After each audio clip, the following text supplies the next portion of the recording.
You remove two underscores and then you get a vector out of it. That's the flow velocity. So you're taking the gradient of the point force solution to get the solution for the dipole. Yeah. Other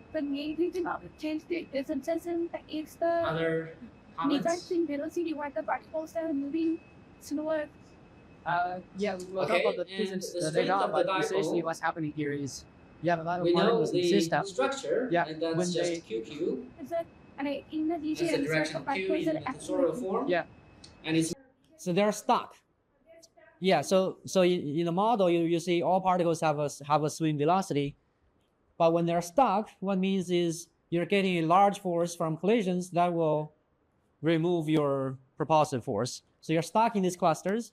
So effectively, within these regions, obviously you're not swimming at all.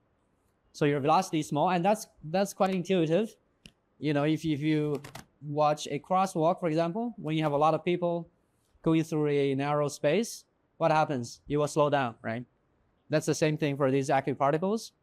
So in the dilute phase is only in dilute phase, that's where you can manifest your full speed. When you encounter other particles, you're stuck there. So you can't have your full speed. So that's essentially what's happening here. Other questions? So you got the active tower that So this is a simulation is run for a long time. Yes. tower Yeah. tower is tower what's the real trend? It depends on what kind of system you're modeling. For bacteria, it's about a second.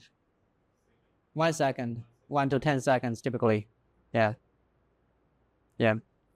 And we've seen this kind of behavior in the experiments as well. Those are you only need to. This is computer simulations. Yeah. Resolution then 1 to 10 second translates into how many steps? So typically you want your time step to be at least the key parameter is tau r. There are also tau r time scales. So you want that to be say 10 to the minus 4 or 10 to the minus 5 tau r.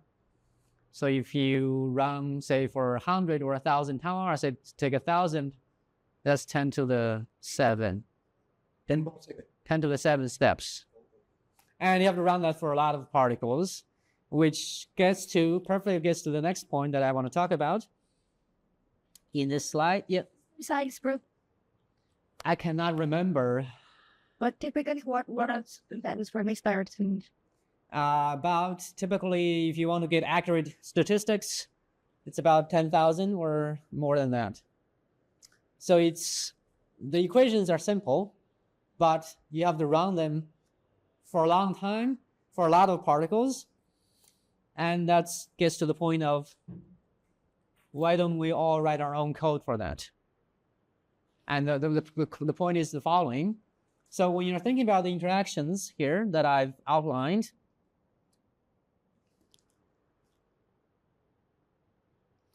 say this repulsive interaction, which only happens when two particles get close to each other, okay?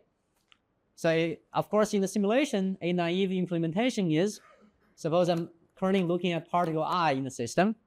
There are n particles in the system. I have to calculate the distance between particle I and all other particles before I know whether particle J is close to me or not. And that is very expensive because I have to do that for each particle I have to do n operations, figuring out whether any of these n particles are close to me or not. But then I have to do that for every particle. Okay, so that's n squared in terms of computational complexity, just figuring out how many neighbors I have. So which means that's very expensive. Yeah, question. Guys, I worked on a good discussion that you're having about the banks. Yeah. So we've got and just non-dimensional as the other is the. Yeah, you would do that, yes. And then I work on the simulation. Then I screen which will not be able to. No, but you have different time scales. You have 4 time scales. You can make them dimensions. You can just choose the reference time scale other than 4. Okay, then you can set one of those to be 1. That's your reference. But there are 3 others. That wouldn't be 1. He's saying that we just need to do that. Yeah. She can remember everything. Yes, but normally you have a lot of time scales. You can't make them all to be 1 because they're not. Right? So they will be often you will separate it. On the minimum to that is on English and less mechanical divided. Yeah. They just do that. So regardless of how you dimensionalize the system, you have multiple time scales, right? And those wouldn't all be at the same level. Some will be small, some will be large. Then you have to tell the neck. Then still, you're not sure to make your simulation time set. You want to resolve all the digital processes that's happening, so we want that to be slower than that slowest we can. Say, why didn't you make the slowest measurements? That's not the slower. But the larger time sets become very large. Then you have to run more steps. So you can't get something out of nothing. There is no free lunch. Because these skills are physically present. So you have to resolve them. Yeah. Okay, give us the four. Shy. Yes, clear. And shame.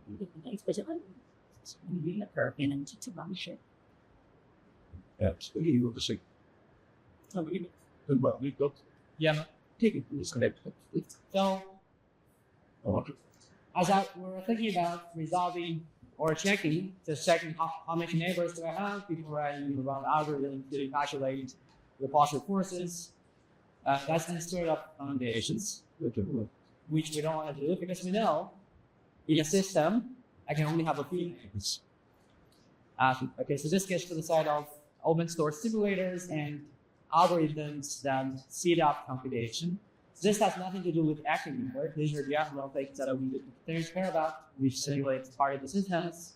So what you typically do is you're maintaining a list that gives you the ID of your neighbors. That's sort of neighbor list. So what happens is, I know the garage pencil, right? That we specify. I know the size or the radius out as a pencil, where I get a force out of that. I don't get a force. I don't need to care about it. But to do that, for each hatch particles in the red particle here, I need to have a list of the IDs of the other particles that are in this web. How do we get that? Again, we calculate that for free, so we can have layered data structures to do that. One is that we can build this neighbor list from a cell list. So a cell list is literally, I have my simulation domain, I break it up into cells. Okay, that's easy to do. Once I've done that, I can put each and every particle into a particular cell. Okay, so that's interesting because then if you look at the red cell, when I want to find my neighbors that I will interact with, I only need to look at the neighboring cells. Okay, instead of looking at all particles in the system. So that will reduce your computational cost quite a bit by doing that. So these are very standard algorithms that people have been using for decades. So these are all implemented in open source softwares. And this is the point that when we want to do these kind of more complex simulations, we typically do not want to write our own code for it, because then you would have to implement these things. If you do not, your simulation will take weeks, if not months. Okay? So two sort of commonly widely used simulators, especially in the active matter community. One is LAMMPS, which is, of course, well-known simulator. You can also handle active particles. And again, if you look at the equations that we had here, we just need to add this to our sort of passive particle system, and then we can start simulating active systems. And there's another software package that's called HUMDBlue, which is developed at the University of Michigan. So that's also a very nice simulator. It's all written in C, and there's a front end in Python that you can interact with if you do standard simulations. And another thing that these simulators typically do is, beyond these algorithmic accelerations, is hardware acceleration, which actually we do a lot in our group. So what we do nowadays is we make use of GPUs. So historically, people have been using GPUs for gaming, right? But later, actually, it turns out GPU not only better but good for gaming. Actually, it's very good for these kind of massively parallel simulations. So if you think about your equations again, So much of the simulation can be parallelized. For example, when you're thinking about your activity or your Brownian process, those do not depend on other particles, okay? The only interaction you have is in here, but when you maintain, your neighbor list, that's also easily parallelizable on the computer because each particle only has a few neighbors, and then you can run all these simulations in parallel. So that's a common feature of all modern simulators. They will all run on NVIDIA GPUs leveraging what's called a CUDA architecture.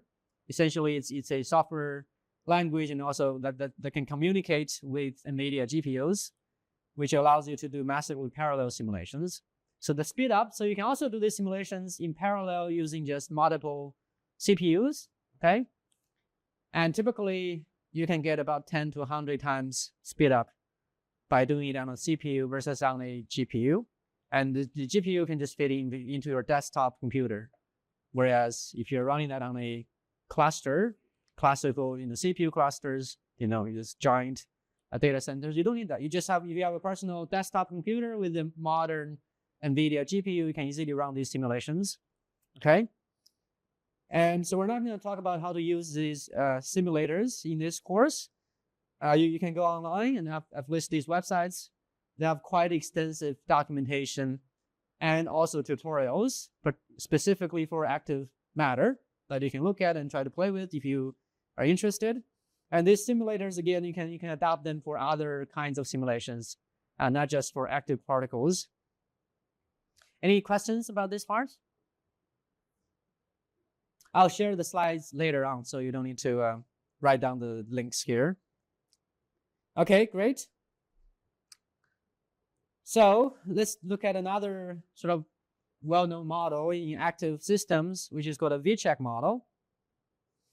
So what's so different about the V-check model is here we have an interaction rule for the orientation, set an alignment. What we do is we still have our equations of motion. So in this case, we've turned off Brownian motion. So this is sort of the classical V-check model. You can add that back if you want. You have a V-check model with random noises. In this case, that's off. So what happens here is each of these particles are just self-propelling, and they don't have Brownian motion here. And on top of that, their angles also do not have random fluctuation in this simplest model. The only thing they have is for particle I, I'm going to look at, again, my neighbors in a separation distance of r. I'm going to draw a circle around myself, figure out what are the neighbors near me, okay? And then I'm just going to take the orientation of all my neighbors. So average over the orientation of the neighbors, I'm going to follow that. And in this case, I've added a random noise to it. So I'm not following my neighbors exactly. There's a random fluctuation that, again, we can model with our rotational Brownian motion. That was Yes. the orientation of body with Yeah. neighbors. Yeah. Then what the state of the EI roller with the keys? Yeah, that's exactly what that is. Yeah, exactly. So the V-check is not so different from the active particle model, except that you have a very specific rule for angular alignment. Yes. So essentially what you do is, so suppose I'm looking at the blue particle here, I have a radius that I'm interested in, and then I look at my neighbors. In this case, I have 4 neighbors. I average over their orientation, and that will be my orientation for the next step. So I do that after each step. And then what happens, as you might have seen, is you get flocking behavior because I'm following my neighbors, and then I will generate these flocking patterns in space. Okay? So qualitatively, they look like the flocking behavior we observe in nature, even just with this quite simple rule that we have here. Yeah. Like, why the flock is completely different, Bobby? Why they flock? Like, this is like we're trying learning the flocking. Yeah. So the mechanism here we know, right? It's angular alignment. Yeah. The question is, there are other interaction rules that leads to flocking as well, but the characteristics of the flocks are different depending on the rule of interaction. Yeah. So this is just one, so the simplest example that one can do to produce a flocking behavior in a system. Yeah. Question? Because we're done. Yeah. With the mean field theory. radius, So let's summarize define what we have done here. So the interaction This is a quite radius, nice theory, which that's we can something you have to actually pick. derive in For class. example, I want to use the Okay, simulation to summarize. mimic a real system. And then what I have to do is I look at the real system and figure out a typical radius of interaction. But the rule of thumb is the radius of interaction would be about a few times the size of the particle, right? That's true for humans as well. You know, when you're working in a crowded environment, you look at your neighbors and you don't want to bump into them. Whereas someone further away from you, you're not going to collide with them, so you don't care typically. So typically it's on the order of the size of the particles. Yeah. after simulation progress, just the radius. No, this is specified. This is a determined radius of interaction. It doesn't change. Change that, but You can, but then you can do it. But the question is, what's the physical reason of doing that? Yeah. To the so when Length all the of particles are in the directions, Yeah. if we take the same radius, then we get a lot of particles again in type of problems of what is still not true. Problem of computation. Yes. So that's a full description of our system. So once a lot of particle has been accumulated as inserted, Okay. Yeah. if we take the same Any radius that we have questions? done before, then there will be a lot of points. So again, So let's look at X these squared equations, see what kind of unknowns Yeah, we yes, have, you will still right? maintain. So in this case, First I unknown haven't is the incorporated Probability distribution. volume exclusion, right? That's why you see sometimes you have a lot of particles aggregating, but in a realistic simulation, you would add back the interaction among particles that we talked about before with volume exclusion, because in real systems, two birds cannot be at the same spatial position. Then you wouldn't have that problem. If you don't include that, in that, of course, yes. So what kind of interaction we are considering in this? With the same and we have done a new? The only new interaction is just the angular alignment, and we in this case we have removed the volume exclusion. So is that like the icing model kind of thing? How many Yeah, unknowns do we have? So this the reason I And removed they those are? terms is this is First sort of unknown the is P. we talk about VCheck. This is what we were talking about. But you can add back the velocity field. volume exclusion and the Brownian The law last as one well. is the So that would pressure. be sort of So that's exactly within the framework of the five active equations, Brownian five particle. unknowns. And then That's good. the only new We thing usually is resolve you have these specified equations, a that's particular first form of The angular equations interaction. was okay. The second Yeah. problem Can I is add something? okay. Yeah. I want to Asking that solve particle. like this That's does the have a lot of distribution. That P. does have I can do but that, it shows some kind of statement of Because I don't know just you like and Omega. in magnetic systems. yeah. right? Yeah. I want to solve this We equation. normally do not Again, I classify can't do active it, because I don't systems, know. say whether it's a Every first Q. or a second order. So these are Is it any coupled existing system from PDE Yeah, systems. yeah. It's almost like Which means you have to solve magnetic with them them. at It the looks same like time. that And you visually, get both of them at the same time. but You can't that's solve one where the similarity without the other. goes. Physically, We can't make use of these one classical thing, which theorems is to particle compress them. distribution gives you the flow Uh, field. Okay, Okay, good. So The we flow talked field about moves particles around. ideal particles that are interacting. Okay, we It's a talked about closed system. how do we simulate particles that have interactions. The only difference is we now add up the forces that I get from all other particles, typically only around a few neighbors around the particle you're looking at. Another thing is we also have to deal with boundaries, right? So when we're thinking about active particles, say in a channel with walls or confined in a cavity, we have to, in our simulation, we have to specify what happens when the particle gets to the wall. So typically, in real systems, particles cannot get in the wall, but in a simulation, you have to represent that in some way. So here's an example. So if you look at A here, so this is my previous step. That's a blue point. Flow generated by the Yeah. swimmers. Because we have an external flow, and we're assuming Yeah. that Think, flow the swimmers are generated are quite weak compared to the external flows. So this here, we don't have external flow at all. They're all intrinsic. That's the second observation. The last one is the following. Yeah. Well, if you look at the equation for P, suppose you know U and omega, as we did before. If That's you right. know that, is equation for P linear or non-linear? Yeah. in this case, we have It's a linear seen equation. that If you don't know, of like course. you should If have you look at our equations, and U this obviously depends on P. and Depends on the distribution function, right? to If you go back here, U is a function of P. I don't think so. It's multiplied by P give up again. on So that. this is a non-linear system. okay, you finish this. Okay. Any questions about that? Yeah. You could. You So could a just nonlinear write down partial the differential alignment equation potential, systems.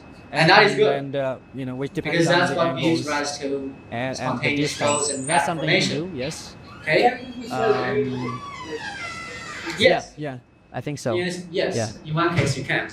We can talk about Yeah, that. it's to mimic this behavior. So you can't Other exactly map comments? this back. And there is a sort of mean field.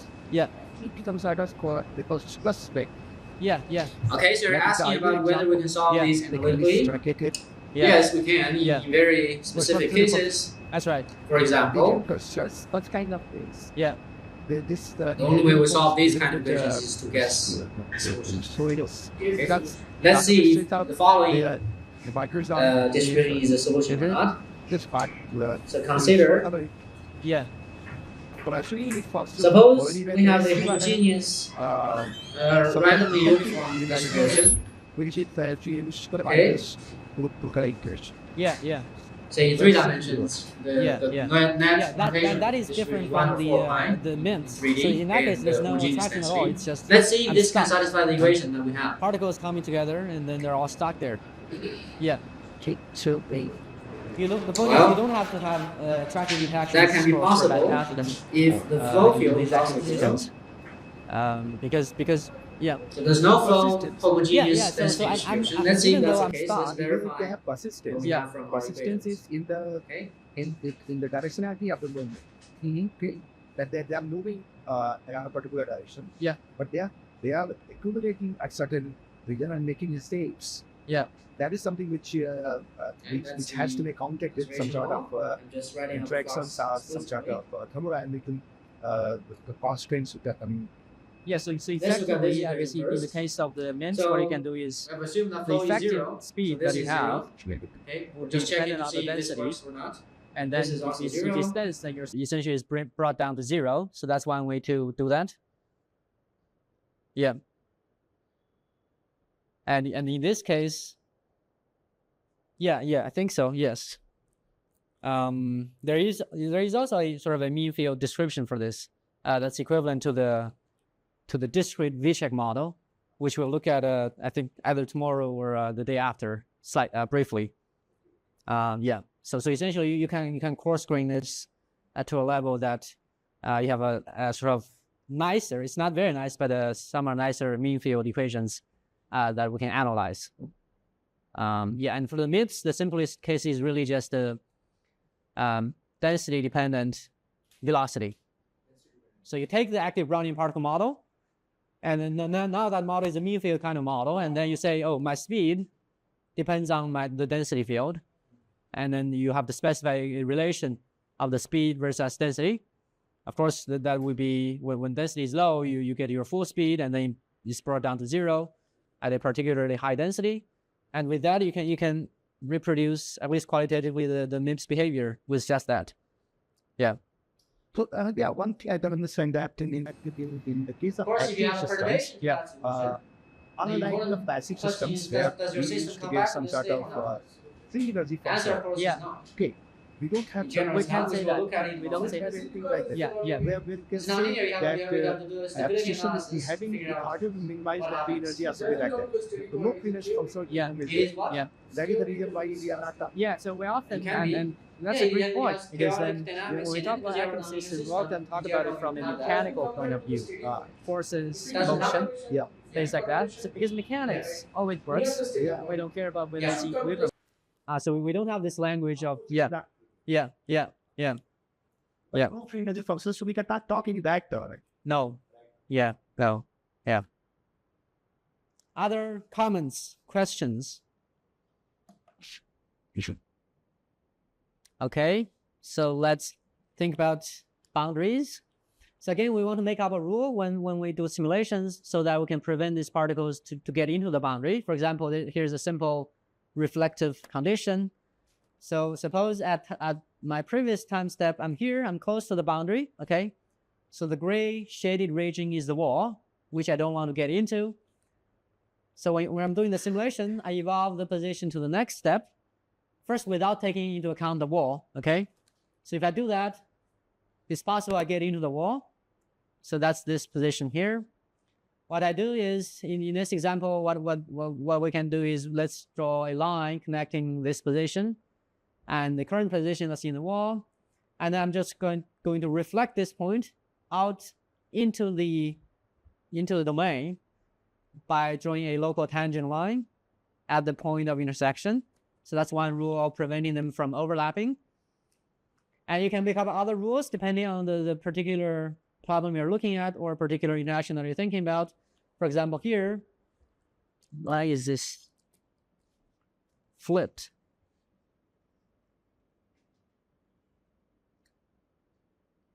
Yeah, and what happened here, as you can see, the text are flipped, but never mind. So for example, look at this one here. What happens is I get to the wall and then I just align my orientation horizontally to the wall. That's one rule. What happened here is I just push towards the wall, and then, which means I'm still pushing into the wall, but part of my velocity is pointing into the wall, right? The force. So the velocity I only get is the projection in the horizontal direction. So in that case, it's a sliding sort of condition. When I get to the wall, I slide for a bit, and the velocity that I have is now less because I'm not changing my orientation at all. So you can have other conditions. For example, here you collide, then you just bounce back. Or you have this condition. So it depends on what kind of problems you're looking at. You can specify these rules, but nonetheless, we do not want particles to get into the wall, which will be aphysical. Okay, so let's think about a simplest case where we just have active Brownian particles not interacting in a flat channel. We can make use of the rule, the reflective rule that we talked about. When you get into the wall, let's move them out. Here's a Brownian dynamics simulation. And initially, I placed the particles in a narrow band, but in a vertical direction, the distribution is uniform, and the angles are also uniform. Again, these are not interacting, and what you see, the way to view these particles is they're only there to provide statistics, okay, for the single particle behavior. Essentially, looking at the density here is equivalent to looking at the probability distribution function. So what you're seeing here is two things. One is, notice there are more particles at the wall, right?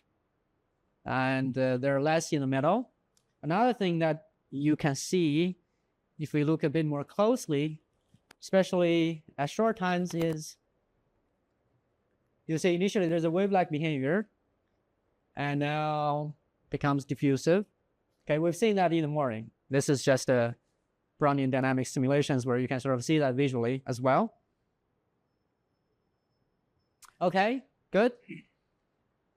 So we're talking about active particle simulations. Essentially, these belong to a more general class of models that are called agent-based models. Okay, what that means is you have agents or entities that are moving around and interact via certain rules of your system.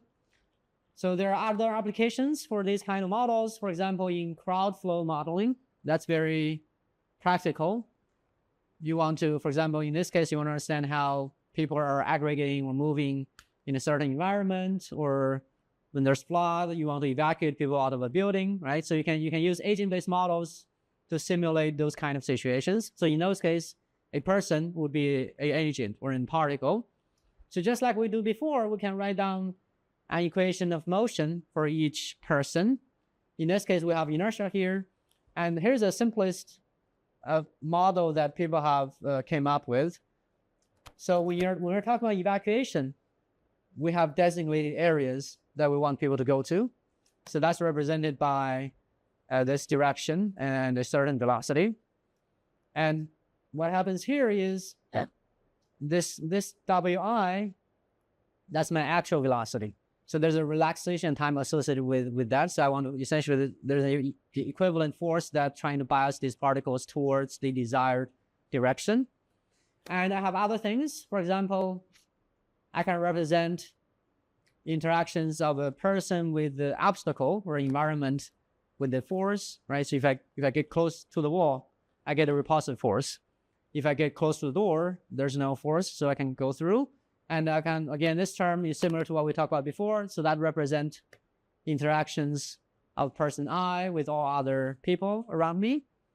So you can come up with models of these forces, and actually people have done experiments. What you can do is you can recruit volunteers and put them in the environment and then measure, things you can measure. For example, the biomechanics. You can measure their step length, how large is the step, and when they walk in a confined environment, what's the typical contact buffer, which is the separation distance.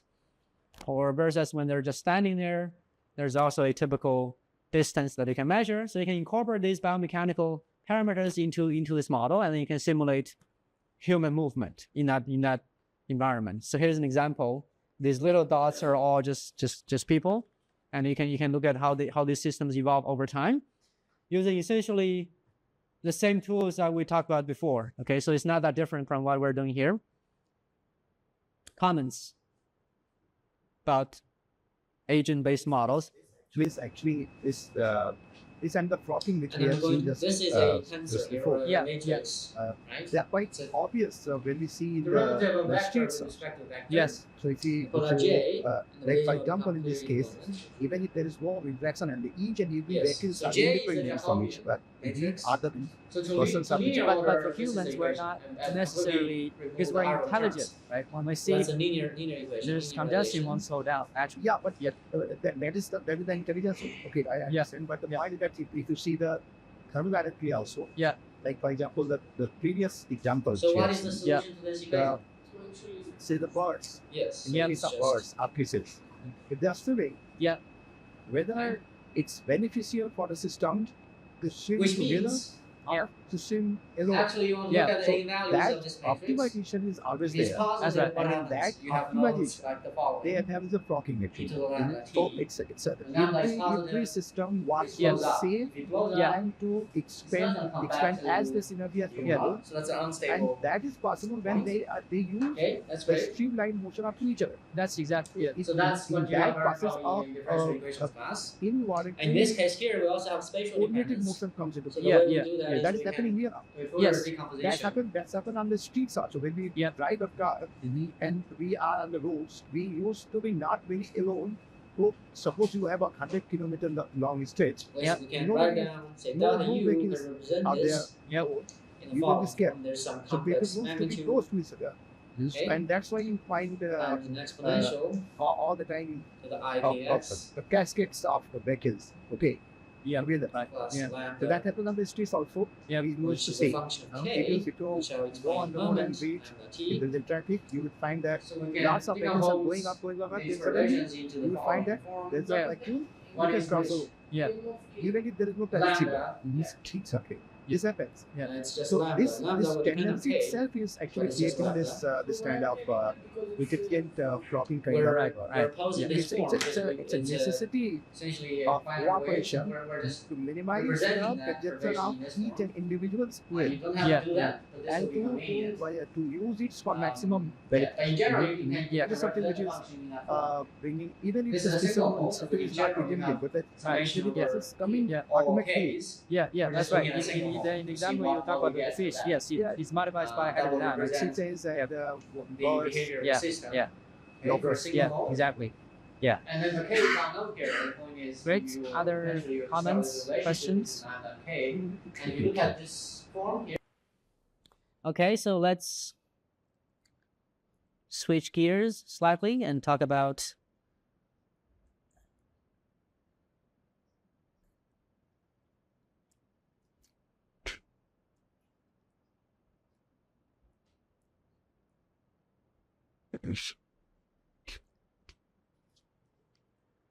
okay.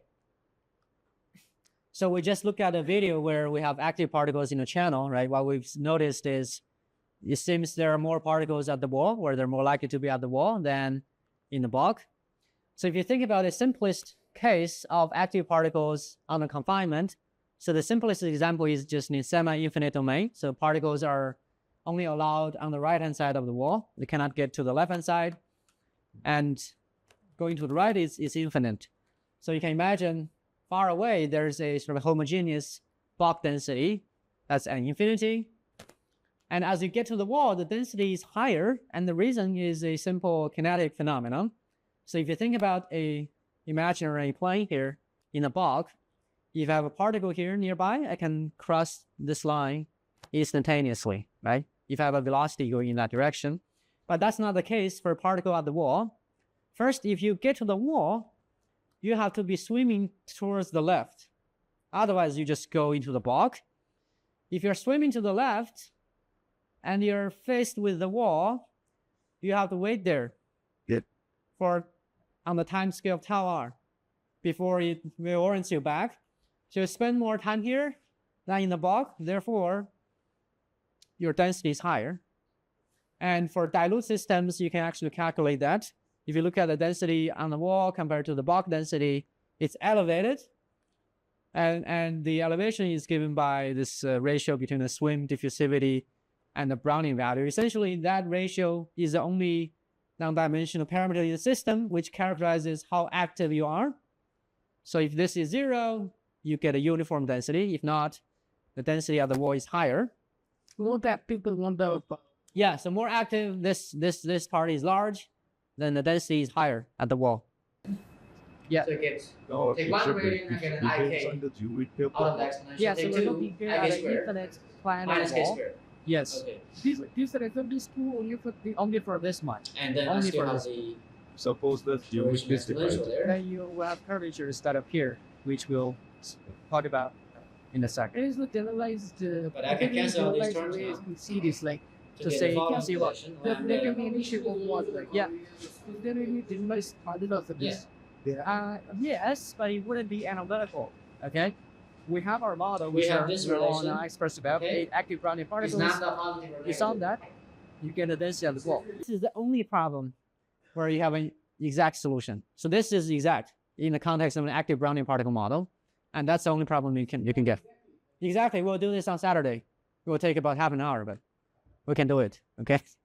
So, okay. Other comments about this? So let's come back to the channel problem. Okay, let's do this in an easy way. So I take this flat wall. Let's take another one.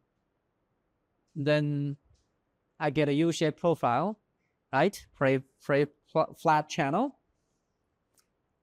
And that's what you observe, of course, in experiments. And here's an interesting historical fact. So this guy, Rothschild, from Cambridge, at the time, this is 1963, okay? He did an experiment. He's looking at sperm cells, I think bull sperm cells. So he put that into a solution between 2 glass plates. That's separated about, I think, 200 microns separation. And the only thing he did is he's counting the number of cells every 20 microns, okay, separation. And they charted out this curve. And that's one of the first papers on active matter. However, if you go into Google Scholar, look at citations of this paper. Now there's hundreds of them, but they're all from the last 20 years. Question, yeah. Made us pretty site that you have. So there's exactly a channel. So two glass plates, walls, right? Then between the walls, there's a fluid with swimming sperm cells in it, so active particles in it. And here is just counting the number of particles at specific locations or separation distance from the wall. So you get this U-shaped profile. Okay. And the other thing we can think about, because particles, again, as Bhaskar was saying, so the density at the wall depends on the curvature. Okay. So if you look at a object like this one, so this one is fixed. So I put this object into an active Brownian system, and this is fixed. And our particles come here and then collide. I can measure the force from the simulation. And I can also measure the density. So that's what we're seeing on the right. So you see these bright spots are regions with higher density. And what we see is density here is higher than on this side. Because when a particle comes in this way, I can easily slide off, right? But here, if I come in this way, I have to essentially turn back because much of the orientations are blocked, whereas in here, the orientation that are blocked is much smaller. So you get a non-uniform distribution around this object, which means if you measure the net force you get from collisions from the particles, it wouldn't be 0. And that's what you're seeing here. And this is a simulation where you're measuring the force as a function of the run length here compared to r. R is the radius of curvature of this side. And there are other parameters which we're not going to look at in detail, but the point is, as you become more persistent, if you increase the step length or the run length, you get more force because you're stuck there for more. Okay, so that's an interesting observation. We can get some forces if we immerse an object into an active suspension. So that is interesting because the question is then, can we harness this active motion, even though it's random, but it's active for useful work?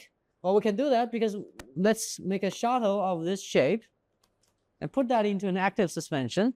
When the swimmer comes in from this direction, I get much easily stuck there, whereas someone coming here can easily slide off, right? So there's an asymmetry, which means you put this object into an active suspension, it's going to move towards the right, okay? There's a directed motion that you're getting out of it. And that's observed in experiments. So in experiment, in this case, we're looking at rotational motion. So we have a plastic, okay, you can just 3D print a plastic gear. The only interesting thing about the gear is if you look at the teeth, it's asymmetric, okay, it's tilted. And then you can imagine a bacteria coming in this way are easily stuck. Whereas if you come this direction, you can slide off much easier. So I guess then you can imagine what happens is the gear is going to turn in a definite direction. And it's exactly in the direction that we talked about because bacteria are pushing in this way much harder than the other way. So you're turning in that direction. So that's a very interesting phenomenon, which you wouldn't get, of course, in a Brownian system. If there's no activity, it's just random fluctuations. You won't get directed motion. So that was about a free object immersed in an active system. And the question is, we can flip this. Let's make the object fixed, or the boundary is fixed. And here's an experiment. What we have is an array of funnels, okay? And then what we're going to do is we're going to put bacteria suspension into this microfluidic device. And if we think about a bacteria coming from the right, if it gets into the funnel, it's stuck. Whereas if you have a bacteria here on the left, you can sort of easily go through. So guess what happens if we initially start the experiment with homogeneous bacterial distribution on the left and the right? So what happens at long times? Any suggestions? Sorry? Are there more bacteria in the left or in the right? I don't know. I think we should deliver. It's going to be cool. We should deliver like And the reason is? this the grain gear stop your design, which is the same. Okay, that's correct. So if you do the experiment, you need more or less uniform bacterial density. But then after some time, they're all sort of collected to the right because it's easier to get to the right chamber. Okay, you're constantly going somewhere, and it's easier to get into the right chamber, whereas coming back is hard because of the shape. So if you were to measure the density ratio, number density ratio in the right side divided by the left-hand side, you see that it's larger than 1. Okay? That's interesting. So essentially, these bacteria are active particles. They like to get into these confined areas. So if you think about a different example where you have a block reservoir of bacteria, but in the left region here, you have a porous medium, then what happens is as bacteria swims around, then when they encounter these obstacles, they're stuck there again for some time. So you can imagine then the density around these pillars are going to be higher than the bulk density. Okay, that's the same principle as we've seen in the previous example. But there's something tricky about this. So the density around an object depends on the curvature. So if you're in the funnel case, okay, in this direction, the density will be quite high, whereas on the other side, is low. So again, taking the active Brownian particle model, you can analyze this boundary accumulation. So essentially, when you're very active, there's a thin layer where bacteria are accumulating, and that density is a function of the local curvature, and which is worked out in this paper. So we're not going to talk about the math here, but what's interesting is, again, making use of this principle, we can guide bacteria into certain places. So here's an example of an array of asymmetric chambers. So a unit chamber looks like this. So that's repeated horizontally with many copies, okay? And what we're looking at here, you see these trajectories. Those are experimental measurements. You put bacteria, say, on the left-hand side, and just see where that goes. Sorry? Yeah. So this is a trajectory of a single bacteria. Of course, the experiments are done, in many instances, so you get these multiple trajectories, okay? So there are two experiments. One is cells enter from the left. Other experiments, cell enter from the right. So going vertically are just different realizations, different observations of this. So you see bacteria entering from the left, they just go through to the right. Whereas a bacteria going in this direction from the right, it gets to the wall. It's stuck there. So you will, of course, eventually you will escape. You escape in this direction. Because the only way to escape here is has a component of velocity to the right. Then you'll get to this location, right? Then you go back to the right, and you see that different types of trajectories, but that's all essentially they're all redirected to the right-hand side. Here are more trajectories of this experiment. So which means, if you think about our active Brownian particle model, we should be getting an average velocity to the right side. So is that the case? So okay, let's abstract that problem out into a simple problem like this. We have a channel that's asymmetric, right? The unit cell is left-right asymmetric. If you think about an active Brownian particle in this system, what happens? Well, we know what happens for a passive particle. The density is constant. It can be going left or right on average. But we also know that for active particles, the density, there's going to be a density gradient due to the fact that the curvature is not uniform. Question? No. Yeah, we're looking at single particles. This just means the density. Sorry? And the dot end. Yeah. You can still talk about density for single particle because the particle is a... Sorry? How density can be? So density is a number over volume. So the density for a single particle is 1 over V. 1 over V, right?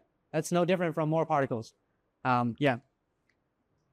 So it's a single particle result. It also works for dilute systems. Then that will be N over V. It's not 1, but then the point is N over V is not large. It will all be working in the same fashion. Okay? So we know how to analyze this at this point. So we know the effective velocity, right? What's the velocities that we have for an active particle? We only have two components. One is the swimming part. One is the diffusive part. Of course, here we're just going to average that, right? We're looking at active Brownian particles. So then naturally, we would expect the average velocity in the x direction must be coming from two components. One is the net swimming velocity in x direction. So that's mx. One is the net diffusive flux in the x direction, again, average over the distribution. But what is the net swim velocity, which is what we're going to think about now? Again, bringing back the equation we looked at in the morning, if we average m, we are going to get rid of this term. In this case, it's not because we're in free space, it's because in the openings, this is periodic geometry. That's periodic. On these walls, there are no flux. So if you integrate this term, making use of the divergence theorem, that again vanishes. This essentially tells you again, you can't have net polar order in the system because you don't have anything that's biasing their orientation. So which means we don't have that. It's just a diffusive flux. Question? Okay. Okay, then this formula naturally works for both passive or active, right? For a passive system, what's the density gradient? It's 0. So I don't have a drift velocity as one would expect. So isn't the aspect challenge, right? Yeah, if it's a Brownian system, Brownian particles put here, the density is uniform, right? In the reactive systems, you're saying that weights and weight equals to big. Yeah. So this is 0 because you can have net polar order. So the point is, the last term, the diffusive flux, is the only thing that's present, and that formula is universally true, regardless of whether you're active or not. So for the passive part, that equals to Which term? Yeah. For passive, then that goes to 0. the dynamics blood goes. For active, yes. Yeah, exactly. Brownian system, density is constant, no gradient. I can't go anywhere. But we just talked about for active Brownian systems, there's boundary accumulation. And what's the highest density in this kind of geometry? It's in this corner, right? I'm stuck there. So that's where you have the highest density. So there is then a density gradient in x direction. And going to the right, the density is lower. So the question is, in which direction will the active particles go? So again, let's go back to this formula. So I'm going, okay, so if the gradient is positive, this is negative. So which direction am I going? I think so. Where? Yeah, so it's going to the right, right? Yeah. Okay, so this is what's called a geometric rectification. So historically, people talk about rectification for Brownian systems as well. And in that case, if you have a Brownian particle, okay, not active, put it in this kind of geometry, you can't get a net velocity out of it. So what you have to do is you just have to apply an external force that drags them along. So that's not very interesting, okay? But for an active particle, you don't do anything. Just put them here. And here's a theoretical calculation with the active Brownian particle model. So I calculate the net velocity in the x direction, normalized by the swim speed, as a function of a Peck number, which essentially measures how active I am, how fast I'm swimming. Forget about these symbols. There are different ways of calculating the results, but what you see is point is not 0, okay? It's positive. And there's a particular scaling, which we're not going to talk about. But as you become more and more active, again, the speed will flat. There's a plateau here in the limit of a high activity. Yeah. Sorry? What is? APN. So that's solving the PDEs using a finite element method. And the BD is Brownian dynamics simulations. Yeah. So they have to agree, as we've talked about, that for their equivalent ways of representing the system. So you see in this case, that's a demonstration of that. Okay. We still have 4 minutes. So let's talk about something that's slightly more interesting than that. So again, looking at channels. So now I have a vertical channel. Okay, there are two walls, one on the left, one on the right. In the middle, it's a bacterial solution, bacteria in water. On the left, there's no flow. There's no flow that's being set up. It's just stationary fluid. Bacteria is just swimming around randomly, as you can see. However, on the right, I'm going to turn on a flow. So there's a pressure-driven flow from the top to the bottom. And what you see is, if you look at these bacteria, they're going up, right? They're going against the flow. And in fact, many of them are doing that. So that's quite fascinating. Why do these swimming particles or bacteria migrate against the flow? We can understand that with our model. Okay, so we have active particles placed into a flow like this. So this is a pressure-driven flow. On the walls, there's no fluid velocity. In the middle, you have a maximum, right? We have our equation that we've talked about. And the only thing we have to modify now is we have advection due to the flow, which means two things. One is, in addition to their swimming motion and diffusive motion, particles are going to be advected downstream by following the fluid velocity. In addition, particles are going to rotate by following the angular velocity of the fluid. So that omega is the angular velocity of the flow, which you can calculate by computing the curl of the flow field. So there's a non-uniform fluid velocity there. Okay, so we just add these advective fields to our equation. That's all we need to do.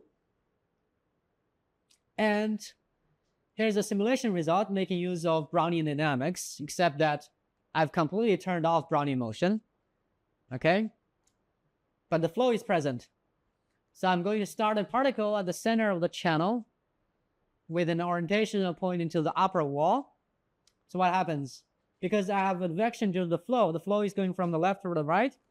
So I have to drift to the right-hand side. But I'm also swimming towards the wall due to self-propulsion. Therefore, I get this green trajectory. Once I get to the wall, I'm stuck there for some time. But one thing that's still happening, notice the red orientation vector is tilting in this direction. And that's due to the angular velocity of the flow is turning in this direction. So which means when I get to the wall, I'm still turning in this direction. And eventually, my orientation is going to be horizontal. If I turn further in that direction, I will escape into the fluid. One thing that happens here for a quadratic flow is the angular velocity of the flow is linear, right, in y, which means it changes sign once you cross the middle line of the channel. So as you migrate towards the middle, all of a sudden the angular velocity of the flow changes direction. So now I'm going to swim in the other direction. So then you will get this sort of zigzagging trajectory here. So I'm not going to do the calculation here. We're going to do that on Saturday. Question? Flow is not a line. The flow is left to the right, but this is the angular dynamics is the angular velocity of the flow. That's the gradient. Whatever it's done, the motion. I think that part of the web is like angular did symbol, angular motion. Yeah. So this is the initial condition. I've picked a particular initial orientation. Yeah. Yeah. So then when the board is saying that, yes, in the lead boy. Yes. Still, the flow is didn't come in. Yeah, the flow is it. Yeah. Yeah. He is winning those is yeah. Yeah. Yeah. We're running out of time today, so let's continue tomorrow. Okay, just leave this as a puzzle for you to think about. All right.